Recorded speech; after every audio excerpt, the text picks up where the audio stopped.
Hello everyone, good morning. ಇದು Sunday morning ಸ್ವಲ್ಪ ಬೇಗನೆ ವ್ಲಾಗ್ ಸ್ಟಾರ್ಟ್ ಮಾಡ್ಕೊಂಡಿದ್ದೀನಿ. ಬಿಕಾಸ್ ಇವತ್ತು ಡೇ ಏನೇನು ಮಾಡ್ತಾ ಇದ್ದೀನಿ ಅಂತ ನಾನು ಶೇರ್ ಮಾಡ್ಕೊಳ್ಳೋಣ ಅಂತ. ನಿನ್ನೆ ರಾತ್ರಿನೇ ಬನ್ಸ್ ಮಾಡೋಕ್ಕೆ ಕಲಸಿಟ್ಕೊಂಡಿದ್ದೆ. ಒಂದು ಬಾಳೆಹಣ್ಣು ಮಿಕ್ಕಿತ್ತು, ಅದರಲ್ಲಿ ಒಂದು ಸ್ವಲ್ಪ ಹಣ್ಣು ಆಗ್ತಾಯಿತ್ತು. ಅದನ್ನು ತಿನ್ಬೋದಿತ್ತು, ಬಟ್ ಸ್ಟಿಲ್ ನಾನು ಬನ್ಸ್ ತಿನ್ನಬೇಕು ಅಂತ ಆಸೆ ಆಗ್ತಾಯಿತ್ತು ಅಂದು ನಾನು ಅದನ್ನು ಬನ್ಸಿಗೆ ರೆಡಿ ಮಾಡ್ಕೊತಾ ಇದ್ದೆ. ಕಲಿಸೋದಕ್ಕೆ ಏನಿಲ್ಲ, ಒಂದು ಬನಾನನ ಹಾಕ್ಕೊಂಡಿದ್ದೀನಿ. 2-3 ಜನ ಇದ್ದರೆ ಒಂದು ಬನಾನ ಸಾಕಾಗುತ್ತೆ. ಪಚ್ಚ ಬಾಳೆಹಣ್ಣು ತೊಗೋಬೇಕು, ದೊಡ್ಡದಾದರೆ. ಸಣ್ಣದಾದರೆ ಏಲಕ್ಕಿ ಬಾಳೆಹಣ್ಣು ತೊಗೋಬಹುದು. ಇಲ್ಲಿ ದೊಡ್ಡದು ನಾನು ಒಂದೇ ಪಚ್ಚ ಬಾಳೆಹಣ್ಣು ತೊಗೊಂಡಿದ್ದೆ. ಅದಕ್ಕೆ ಸ್ವಲ್ಪ ಉಪ್ಪು, ಸಕ್ಕರೆ, ಒಂಚೂರು ಮೊಸರು, ಒಂದು ಚಿಟಿಕೆ ಬೇಕಿಂಗ್ ಸೋಡಾ, ಅದಕ್ಕೆ ಅರ್ಧ ಮೈದಾ ಹಿಟ್ಟು, ಅರ್ಧ ಗೋಧಿ ಹಿಟ್ಟು ಹಾಕ್ಕೊಂಡು ಚಪಾತಿ ಹದಕ್ಕೆ ಕಲಸಿ ಎತ್ತಿಟ್ಕೊಂಡಿದ್ದೆ. ಬೆಳಗ್ಗೆನೂ ಅಷ್ಟೇ ಅದನ್ನು ಇನ್ನೊಂಚೂರು ನಾದ್ಕೊಂಡು ಪೂರಿ ಥರ ಮಾಡ್ಕೊತೀವಲ್ಲ, ಅದೇ ದಪ್ಪ ಮಾಡ್ಕೋಬೇಕು. ಒಂದು ಸ್ವಲ್ಪ ಹೈ ಫ್ಲೇಮಲ್ಲಿ ಮಾಡಿಕೊಂಡ್ರೆ ಚೆನ್ನಾಗಿರುತ್ತೆ. ಆಮೇಲೆ 1-2 ನಿಮಿಷ ಲೋ ಫ್ಲೇಮಲ್ಲಿ ಬೇಯಿಸ್ಕೋಬೇಕು. ಫಸ್ಟು ಹೈ ಫ್ಲೇಮಲ್ಲಿ ಇಟ್ಕೋಬೇಕು, ಆವಾಗ ಪೂರಿ ಉಬ್ಬುತ್ತೆ, ಪೂರಿ ಥರ ಉಬ್ಬುತ್ತೆ. ಅದಾದಮೇಲೆ ಲೋ ಫ್ಲೇಮಲ್ಲಿ 1-2 ನಿಮಿಷ ಇಟ್ಕೋಬೇಕು. ನಾನು ಲೋ ಫ್ಲೇಮಲ್ಲೇ ಒಂದು 5 ನಿಮಿಷ ಇಟ್ಕೊಂಡು ಒಂಥರ ಸೀಸದ ಥರ ಮಾಡ್ಕೊಂಡ್ಬಿಟ್ಟಿದ್ದೆ. ಫಸ್ಟ್ ಶೇರ್ ಮಾಡ್ಕೊಂಡಿದ್ದೀನಲ್ಲ ಅದರಲ್ಲಿ. ಇವಾಗ ಅದಕ್ಕೆ ಕಾಂಬಿನೇಷನ್ ಆಗಿ ಬೇಳೆ ಸಾಂಬಾರು ಮತ್ತು ಕಾಯಿ ಚಟ್ನಿ ಮಾಡ್ಕೊಂಡಿದ್ದೀನಿ. ಕಾಯಿ ಚಟ್ನಿನೇ ತುಂಬ ಅದಕ್ಕೆ ಮ್ಯಾಚ್ ಆಗೋದು ಬನ್ಸ್ಗೆ, ಮಂಗಳೂರು ಬನ್ಸ್ಗೆ. ತಿಂಡಿ ಎಲ್ಲ ಮುಗಿಸ್ಕೊಂಡು ಮನೆ ಬಿಟ್ಟಾಗ ಆಲ್ಮೋಸ್ಟ್ 10:30-11 ಗಂಟೆ ಆಗಿತ್ತು. ಫಸ್ಟ್ ಗಿರಿಯಾಸ್ ರೀಚ್ ಆದ್ವಿ. ಸೊ ನಮ್ಮ ಲಿಸ್ಟಲ್ಲಿದ್ದು ಫಸ್ಟು ರೆಫ್ರಿಜರೇಟರ್. ಈಗ ಆಲ್ರೆಡಿ ಹೈಯರ್ದಿದೆ, ಬಟ್ ಅದು ಸಿಂಗಲ್ ಡೋರ್ದು. ಈಗ ಅಷ್ಟೊಂದು ಚೆನ್ನಾಗಿ ಅನಿಸ್ತಾ ಇಲ್ಲ ನನಗೆ. ತುಂಬ ವಾಟರ್ ಲೀಕ್ ಆಗುತ್ತೆ ಆ್ಯಂಡ್ ತುಂಬ ಫ್ರೆಶ್ನೆಸ್ಸಿಂದ ಇರೋದಿಲ್ಲ ತರಕಾರಿಗಳು. ನಾನು 1 ವಾರಕ್ಕೆ ಸ್ಟೋರ್ ಮಾಡೋದ್ರಿಂದ ನನಗೆ ಚೆನ್ನಾಗಿರಬೇಕು ಅಂತ ಅಂದು ಫ್ರಿಡ್ಜ್ನ ಫಸ್ಟ್ ಲೀಸ್ಟಲ್ಲಿ ಹಾಕ್ಕೊಂಡು ನೋಡ್ತಾ ಇದ್ದೀನಿ. ನೆಕ್ಸ್ಟ್ ನಾವು ನೋಡಬೇಕಾಗಿದ್ದು ಟಿ ವಿ ಮತ್ತು ಮೈಕ್ರೋ ಓವನ್ ಕೂಡ ನೋಡಬೇಕು ಅಂತ ಅಂದ್ಕೊಂಡ್ವಿ. ಮೈಕ್ರೋ ಓವನ್ ಎಲ್ಲ ಏರ್ ಫ್ರೈಯರಲ್ಲಿ ಒಂದು ಸೆಲೆಕ್ಟ್ ಮಾಡ್ಕೋಬೇಕು.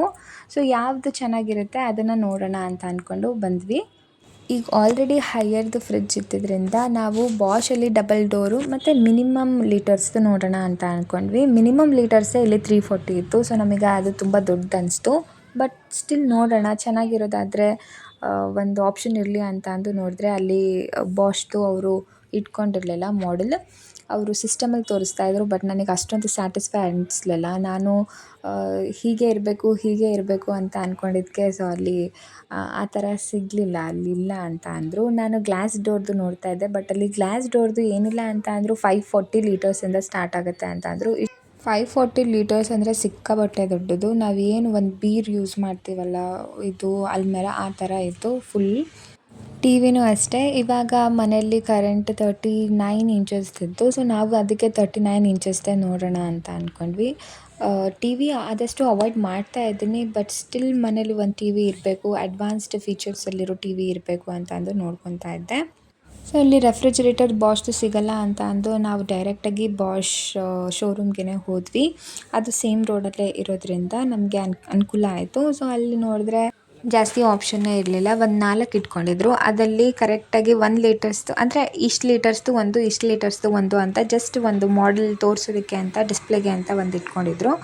ಆದರೆ ನಾವು ಅಲ್ಲಿ ಡಿಶ್ ವಾಷರ್ ನೋಡ್ಕೊಂಡ್ವಿ. ಡಿಶ್ ವಾಷರಲ್ಲಿ ನಮಗೆ 13 ಪ್ಲೇಟ್ಸು ಮತ್ತು 15 ಪ್ಲೇಟ್ಸ್ದು ಅಂತ ಇರುತ್ತೆ. 13 ಪ್ಲೇಟ್ಸ್ ಮತ್ತು 15 ಪ್ಲೇಟ್ಸ್ಗೆ ಅಷ್ಟೊಂದು ಡಿಫ್ರೆನ್ಸ್ ಇರೋಲ್ಲ. ಬಟ್ ಡಿಫ್ರೆನ್ಸ್ ಅಂದರೆ 15 ಪ್ಲೇಟ್ಸಲ್ಲಿ ನಮಗೆ 3 ರ್ಯಾಕ್ಸ್ ಇರುತ್ತೆ, ಸ್ವಲ್ಪ ಸ್ಪೇಸ್ ಜಾಸ್ತಿ ಇರುತ್ತೆ. ಹಾಗೆ ಸ್ವಲ್ಪ ಯುಟೆನ್ಸಿಲ್ಸ್ ಕೂಡ ಜಾಸ್ತಿ ವಾಶ್ ಮಾಡ್ಕೋಬೋದು. ಮತ್ತು ಸ್ಮಾಲ್ ಫ್ಯಾಮಿಲಿ ಆಗಿರೋದ್ರಿಂದ 13 ಪ್ಲೇಟ್ಸು ತೊಗೊಳ್ಳೋಣ ಅಂತ ಅಂದು ಅದನ್ನು ಅಂದ್ಕೊಂಡಿದ್ವಿ. ಡಿಶ್ ವಾಷರ್ನ ನಾನು ತೊಗೋಬೇಕು ಅಂತ ಲಿಸ್ಟಲ್ಲಿ ಇಟ್ಕೊಂಡಿದ್ದೀನಿ. ಯಾಕೆ ಅಂತ ಅಂದರೆ ಡಿಶ್ ವಾಷರ್ ಇದ್ದರೆ ಏನೋ ಒಂಥರ ಕನ್ವೀನಿಯೆಂಟ್ ಆಗುತ್ತೆ. ಮಗುನ ಇಟ್ಕೊಂಡು ಎಲ್ಲ ಕೆಲಸಗಳನ್ನ ಮಾಡ್ಕೊಂಡು ಹೋಗೋದು ಕಷ್ಟ ಆಗುತ್ತೆ. ಸೊ ಹಾಗಾಗಿ ಅದನ್ನು ನೋಡಿಕೊಂಡು 13 ಪ್ಲೇಟ್ಸೇ ತೊಗೊಳ್ಳೋಣ ಅಂತ ಅಂದು ಫಿಕ್ಸ್ ಮಾಡ್ಕೊಂಡು ಬಂದ್ವಿ. ನೆಕ್ಸ್ಟ್ ಇಲ್ಲಿ ಬರ್ತಿದ್ದಂಗೆ ಮಗುಗೆ ಸುಸ್ತಾಗ್ತಾಯಿತ್ತು. ಅವನು ಬೇಗನೆ ಬೆಳಗ್ಗೆ ತಿಂಡಿ ತಿಂದಿರೋದ್ರಿಂದ ಅವನಿಗೆ ಊಟ ಮಾಡಿಸ್ಬೇಕು ಅಂತ ಅಂದ್ಕೊಂಡ್ವಿ. ಇದು ಒಂದು ನಾನು ಹೇಳಲೇಬೇಕು ಅಂತ ಅಂದ್ಕೊಂಡು ಇಲ್ಲಿ ವಿಡಿಯೋ ಶೇರ್ ಮಾಡ್ತಾಯಿದ್ದೀನಿ. 100 ಫೀಟ್ ರೋಡಲ್ಲಿರೋ ರಾಜಧಾನಿ ಹೋಟೆಲ್ ಇದು ರೆಸ್ಟೋರೆಂಟು. ಹೋದ ತಕ್ಷಣ ಒಂದು ದೊಡ್ಡ ಥಾಲಿ ಇಟ್ಬಿಡ್ತಾರೆ. ಅಲ್ಲಿ ಬೇರೆ ಆಪ್ಷನ್ನೇ ಇರೋದಿಲ್ಲ, ಆ ಒಂದು ಥಾಲಿ ಅಷ್ಟೇ ಅಲ್ಲಿ ಆಪ್ಷನ್ನು. ಸೊ ಹೋದ ತಕ್ಷಣ ಅದನ್ನು ಇಟ್ಬಿಟ್ರು. ಹಾಕ್ತಾ ಹೆಸರು ಹೇಳ್ಕೊತಾ ಹೋಗ್ತಾಯಿದ್ರು. ಸ್ಟಾರ್ಟಿಂಗಲ್ಲಿ ನಾನು ಕೂಡ ಚೆನ್ನಾಗಿ ಒಂದು ಹೊಸ ಟೇಸ್ಟ್ ಮಾಡ್ಬೋದು ಅಂತ ಅಂದ್ಕೊಂಡ್ವಿ. ಬಟ್ ನಮ್ಮ ಸೌತ್ ಇಂಡಿಯನ್ಸ್ಗೆ ನಾರ್ತ್ ಇಂಡಿಯನ್ ಫುಡ್ ನಿಜವಾಗ್ಲೂ ಅದು ಅಡ್ಜಸ್ಟ್ ಆಗೋದೇ ಇಲ್ಲ. ನಮಗೆ ಈ ಹೋಟೆಲ್ ಆಪ್ಷನಲ್ಲಿ ಇರಲಿಲ್ಲ, ಬಟ್ ಆ ರೋಡಲ್ಲಿ ನಮ್ಗೆ ಜಾಸ್ತಿ ಹೋಟೆಲ್ಸ್ಗಳೇ ಇರಲಿಲ್ಲ. ಫುಲ್ ಶಾಪ್ಸ್ ಇರೋದ್ರಿಂದ ಆಲ್ಮೋಸ್ಟ್ ಕಮರ್ಷಿಯಲ್ ಥರ ಇದೆ ಅಲ್ಲಿ. ಸೊ ಹಾಗಾಗಿ ಇರೋದು ಒಂದು ಹೋಟೆಲ್ ಸಿಕ್ತಲ್ಲ ಅಂತ ಅಂದ್ಕೊಂಡು ಹೋದ್ವಿ. ಬಟ್ ನಮ್ಮ ಸೌತ್ ಇಂಡಿಯನ್ಸ್ಗಳಿಗೆ ಬೇಕಾಗಿರೋದು ಫಸ್ಟು ಅನ್ನ ಸಾಂಬಾರು. ನಮಗೆ ಅನ್ನ ಸಾಂಬಾರು ಸಿಕ್ಕಿದ್ರೆ ಸಾಕಾಗಿತ್ತು. ಬಟ್ ಅಲ್ಲಿ ಆಲ್ಮೋಸ್ಟ್ ಉಲ್ಟಾ ಆಗೋಯಿತು. ಕಿಚಡಿ ಮತ್ತು ಜೀರಾ ರೈಸು ಆ ಥರ ಎಲ್ಲ ಹಾಕ್ತಾಯಿದ್ರು. ನಾವಲ್ಲಿ ತೊಗೊಂಡಿದ್ದು ಬರೀ ಲಸ್ಸಿ ಮಾತ್ರ. ಲಸ್ಸಿ ಅಟ್ಲೀಸ್ಟ್ ಇನ್ಕ್ಲೂಡ್ ಆಗಿರುತ್ತಾ ಈ ಥಾಲೀಲಿ ಅಂತ ಅಂದರೆ ಇಲ್ಲ, ಲಸ್ಸಿಗೆ ಸಪ್ರೇಟಾಗಿತ್ತು. ಸೊ ಓಕೆ ಅಂತ ಅಂದು ಒಂದು ತುಂಬಾ ಬೇಜಾರಾಗೋದು ನನಗಿದು. ಒಂದು worst part of this day ಅಂತ ಅಂದರೆ ಆಲ್ಮೋಸ್ಟ್ ಏನು ತೊಗೊಂಡಿದ್ದೆ ಹಾಗೆ ಬಿಟ್ಟು ಬಂದೆ. ನಾನು ಅಷ್ಟೇ, ಸೋಮುನು ಅಷ್ಟೇ. ಮಗು ಒಂದು ಸ್ವಲ್ಪ ಒಂದು 5 ಸ್ಪೂನಷ್ಟು ಕಿಚಡಿ ತಿಂದ್ಕೊಂಡ ಅಷ್ಟೇ. ಆಮೇಲೆ ನಾವು ಇದಕ್ಕೆ ಹೋಗಬಾರ್ದಾಗಿತ್ತು. ಆ್ಯಂಡ್ ಅವ್ರಿಗೆ ಎಕ್ಸ್ಪೀರಿಯನ್ಸ್ ಇತ್ತು ಅಂತೆ, ಮುಂಚೆನೇ ಹೋಗಿದ್ರಂತೆ ಅವರು. ಈ ಹೋಟೆಲ್ಗೆ ಹೋಗಬಾರ್ದು ಅಂತ ಅವರು ಅಂದ್ಕೊಂಡಿದ್ರು. ಬಟ್ ಮಗು ಕಾರಣದಿಂದ ನಮಗೆ ಬೇರೆ ಆಪ್ಷನ್ ಇರಲಿಲ್ಲ. ಆ್ಯಂಡ್ ಬಿಸಿಲು ಕೂಡ ಜಾಸ್ತಿ ಇತ್ತು. ಏನಾದರೂ ಒಂದು ತಿನ್ನಿಸಿದ್ರೆ ಸಾಕು ಅಂತ ಅಂದ್ಕೊಂಡು ನಾವು ಹೋದ್ವಿ.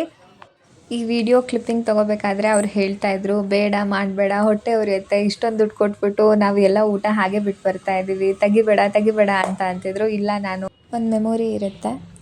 ಇದೇ ಫಸ್ಟ್ ಒಂದು ಹೋಟೆಲ್ಗೆ ಹೋಗಿ ಆರ್ಡರ್ ಮಾಡಿಕೊಂಡು ತಿಂದೆ, ಹಾಗೆ ಎದ್ದು ಬಂದು ಮತ್ತು ಅಷ್ಟು ದೊಡ್ಡ ಅಮೌಂಟ್ ಪೇ ಮಾಡ್ಕೊಂಡು ಬಂದಿದ್ದು. ನಮ್ಮ ಸೌತ್ ಇಂಡಿಯನ್ಸ್ಗೆ ಸೌತ್ ಇಂಡಿಯನ್ ಫುಡ್ಡೇ ಕರೆಕ್ಟು. ಹಾಗಂತ ನಾರ್ತ್ ಇಂಡಿಯನ್ ಇದು ಥಾಲಿ ಚೆನ್ನಾಗಿಲ್ಲ ಅಂತ ಹೇಳ್ತಾ ಇಲ್ಲ. ಹುಡುಕೊಂಡು ಬಂದು ತಿನ್ನೋರು ಇರ್ತಾರೆ ಈ ನಾರ್ತ್ ಇಂಡಿಯನ್ ಫುಡ್, ರಾಜಸ್ಥಾನಿ ಇದನ್ನು. ನಮ್ಮ ಸೌತ್ ಇಂಡಿಯನ್ಸ್ಗೆ ಊಟ ಅಂದರೆ ಅನ್ನ, ಸಾಂಬಾರು, ಪಲ್ಯ, ಉಪ್ಪಿನಕಾಯಿ, ಹಪ್ಪಳ, ಸ್ವೀಟು ಈ ಥರದನ್ನೇ ಊಟ ಅಂತ ಅನ್ನೋದು. ಇಷ್ಟು ಸಿಕ್ಕಿದ್ರೇ ಸಾಕು, ಊಟ ಬಹಳ ಚೆನ್ನಾಗಿತ್ತು ಅಂತ ಅಂದ್ಕೊತೀವಿ. ಸೊ ಇಲ್ಲಿ ನೆಕ್ಸ್ಟು ಮತ್ತೆ ನಾವು ಈ ಥರ ಅಪ್ಲಯನ್ಸಸ್ ಸರ್ಚ್ ಮಾಡೋಕ್ಕೆ ಸ್ಟಾರ್ಟ್ ಮಾಡ್ಕೊಂಡ್ವಿ. ನೆಕ್ಸ್ಟ್ ನಾವು ಬಂದಿದ್ದು ಇಲ್ಲಿ ಪೈಯಲ್ಲಿ ಹೇಳಬೇಕಂದ್ರೆ ನಿಜವಾಗ್ಲೂ ತುಂಬಾ ಆಫರ್ಸ್ ಇತ್ತು ಆ್ಯಂಡ್ ತುಂಬಾ ಕಲೆಕ್ಷನ್ಸ್ ಇತ್ತು. ಎಲ್ಲ ಶೋರೂಮ್ದು ವೀಡಿಯೋಸ್ ಮಾಡೋಕ್ಕಾಗಲ್ಲ ಅಂತ ಅಂದು ಜಸ್ಟ್ ಬ್ರೀಫಾಗಿ ಶೇರ್ ಮಾಡ್ತಾಯಿದ್ದೀನಿ, ಹಾಗೆ ಹೇಳ್ತಾ ಇದ್ದೀನಿ. ನಾವು ಫಸ್ಟ್ ನೋಡ್ಕೊಂಡಿದ್ದು ಗಿರಿಯಾಸಲ್ಲಿ. ಸೊ ಗಿರಿಯಾಸಲ್ಲಿ ನಮಗೆ ಅಷ್ಟೊಂದು ಆಪ್ಷನ್ಸ್ ಇರಲಿಲ್ಲ. ಬಟ್ ನಾರ್ಮಲ್ ಹೇಗಿತ್ತು ಹಾಗಿತ್ತು. ಯುಗಾದಿ ಸೇಲ್ ಅಂತ ಇತ್ತು. ಎಲ್ಲೋ ಒಂದು 30% ಅಷ್ಟು ನಮಗೆ ಡಿಸ್ಕೌಂಟ್ ಸಿಕ್ತು. ನೆಕ್ಸ್ಟ್ ನಮಗೆ ಹ್ಯೂಜ್ ಡಿಸ್ಕೌಂಟ್ ಸಿಕ್ಕಿದ್ದು ಅಂದರೆ ಪೈಯಲ್ಲಿ 25th ಆ್ಯನಿವರ್ಸರಿ ಸೇಲ್ ಬೇರೆ ನಡೀತಾ ಇದೆ. ಸೊ ಅದು ಒಂದು ಹೋಗೋರಿಗೆ ಯೂಸ್ ಆಗ್ಬೋದು. ಆ್ಯಂಡ್ ಕ್ರೋಮಾದಲ್ಲಿ ನಾವು ಆನ್ಲೈನಲ್ಲಿ ಏನು ಪರ್ಚೇಸ್ ಮಾಡ್ತೀವಿ, ಯಾವ ಅಮೌಂಟಿಗೆ ಪರ್ಚೇಸ್ ಮಾಡ್ತೀವಿ, ಆಲ್ಮೋಸ್ಟ್ ಅದೇ ಅಮೌಂಟಲ್ಲಿ ನಮಗೆ ಅಪ್ಲಯನ್ಸಸ್ ಸಿಗುತ್ತೆ. ರಿಲಯನ್ಸ್ ಡಿಜಿಟಲಲ್ಲೂ ಕೂಡ ನಾರ್ಮಲ್ ಯುಗಾದಿ ಮತ್ತು ರಂಜಾನ್ ಸೇಲ್ ಅಂತ ಅಂದು ಮಾಡ್ಕೊತಾ ಇದ್ರು. ಅಟ್ ಪ್ರೆಸೆಂಟ್ ತುಂಬ ಒಳ್ಳೆ ಸರ್ವಿಸ್ ಕೊಡೋದು ಬ್ರ್ಯಾಂಡ್ ಅಂದರೆ ಬಾಷ್. ಬಟ್ ಅವ್ರ ಶೋರೂಮಲ್ಲಿ ಅಷ್ಟು ಆಫರ್ಸ್ ಇರೋದಿಲ್ಲ. ಬಟ್ ಬೇರೆ ಕಡೆ ಆದರೆ ಬಾಷ್ಗೆ ಆಫರ್ಸ್ ಡಿಸ್ಕೌಂಟ್ಸ್ ಇರುತ್ತೆ. ಮನೆಗೆ ಈ ಥರ ಅಪ್ಲಯನ್ಸಸ್ ತೊಗೋಬೇಕು, ಏನಾದರೂ ಎಲೆಕ್ಟ್ರಾನಿಕ್ಸ್ ಥಿಂಗ್ಸ್ನ ಬೈ ಮಾಡ್ಕೋಬೇಕು ಅಂದರೆ ಮಾರ್ಚ್ ಏಪ್ರಿಲ್ ತುಂಬಾ ಚೆನ್ನಾಗಿರೋ ಟೈಮು. ಆದಷ್ಟು ಆಫರ್ಸ್ಗಳು ಇವಾಗೇ ಸಿಗೋದು. ಸೊ ಪೈಯಲ್ಲಿ ನನಗೆ ನಿಜವಾಗ್ಲೂ ಆಫರ್ಸ್ ಚೆನ್ನಾಗಿದೆ ಅನಿಸ್ತು. 25th ಆ್ಯನಿವರ್ಸರಿ ಸೇಲ್ ಇರೋದ್ರಿಂದ ಅದು ಮೇ ಜೂನ್ ತನಕನೂ ಎಕ್ಸ್ಟೆಂಡ್ ಆಗುತ್ತೆ. ಆ್ಯಂಡ್ ನಾನು ಕೂಡ ಐಟಮ್ಸ್ ನೋಡ್ತಾ ಇದ್ರಿಂದ ಆದಷ್ಟು ವೀಡಿಯೋಸ್ನ ಕವರ್ ಮಾಡ್ಕೊಳ್ಳೋಕ್ಕಾಗಲಿಲ್ಲ. ಸೊ ಹಾಗೆ ನಾನು ಎಷ್ಟಾಗುತ್ತೋ ಅಷ್ಟು ಇನ್ಫಾರ್ಮೇಷನ್ ಕೊಡೋಣ ಅಂತ ಅಂದ್ಕೊಂಡೆ. ಈಗ ಆಲ್ಮೋಸ್ಟ್ ನಾವು ಒಳ್ಳೊಳ್ಳೆ ಸರ್ವಿಸ್ ಕೊಡೋ ಬ್ರ್ಯಾಂಡ್ಗಳನ್ನ ನಾವು ಆಫ್ಲೈನಲ್ಲಿ ನೋಡ್ಕೊಂಡು ಬಂದ್ವಿ. ಅದರ ರೇಟ್ ಆಗಿರ್ಬೋದು, ಲೀಡರ್ಸ್ ಆಗಿರ್ಬೋದು, ಮತ್ತು ಅದ್ರ ಪ್ರೋಸ್ ಆ್ಯಂಡ್ ಕಾನ್ಸ್ ಎಲ್ಲ ನಾವು ಒಂದು ಸರಿ ಅವ್ರ ಹತ್ರನೇ ಡೈರೆಕ್ಟಾಗಿ ಕೇಳ್ಕೊಂಡು ಬಂದಿರೋದ್ರಿಂದ ಈಗ ನಮಗೆ ಆನ್ಲೈನಲ್ಲಿ ಸರ್ಚ್ ಮಾಡೋಕ್ಕೆ ಹೆಲ್ಪ್ ಆಗುತ್ತೆ. ಸೊ ಈಗ ನಮಗೆ ಯಾವ್ದು ಬೇಕು, ಯಾವ್ದು ಬೇಡ, ಎಷ್ಟು ಲೀಟರು ಅಂತ ಒಂದು ಐಡಿಯಾ ಇರೋದ್ರಿಂದ ಈಗ ನಾವು ಆನ್ಲೈನಲ್ಲೂ ಒಂದು ಸರಿ ನೋಡ್ಕೋಬೋದು. ಬೆಳಗ್ಗೆ ಬಂದರು ಇವತ್ತು ಫುಲ್ ಎಲೆಕ್ಟ್ರಾನಿಕ್ಸ್ ಐಟಮ್ಸ್ದು ನೋಡೋಣ ಅಂತ ಅಂದು ಇವತ್ತು ಡೇ ಫುಲ್ ಇದಕ್ಕೆ ಆಗೋಯಿತು. ನಾವು ಬೇರೆ ಶಾಪಿಂಗ್ ಏನೂ ಮಾಡಲಿಲ್ಲ. ತರಕಾರಿ ಮತ್ತು ಹಣ್ಣು ಸಹ ಆನ್ ದ ವೇ ನಾವು ತೊಗೊಂಡು ಹೋದ್ವಿ. ಇದಾಗಿತ್ತು ಇವತ್ತಿನ ನನ್ನ ವ್ಲಾಗ್. ನಿಮಗೇನಾದರೂ ಇಷ್ಟ ಆಗಿದರೆ ನಿಮ್ಮ ಫ್ಯಾಮಿಲಿ ಫ್ರೆಂಡ್ಸ್ ಜೊತೆಯಲ್ಲಿ ನನ್ನ ವಿಡಿಯೋ ಶೇರ್ ಮಾಡಿ, ಹಾಗೆ ನನ್ನ ಚಾನಲ್ನ ಸಬ್ಸ್ಕ್ರೈಬ್ ಮಾಡ್ಕೊಳ್ಳಿ.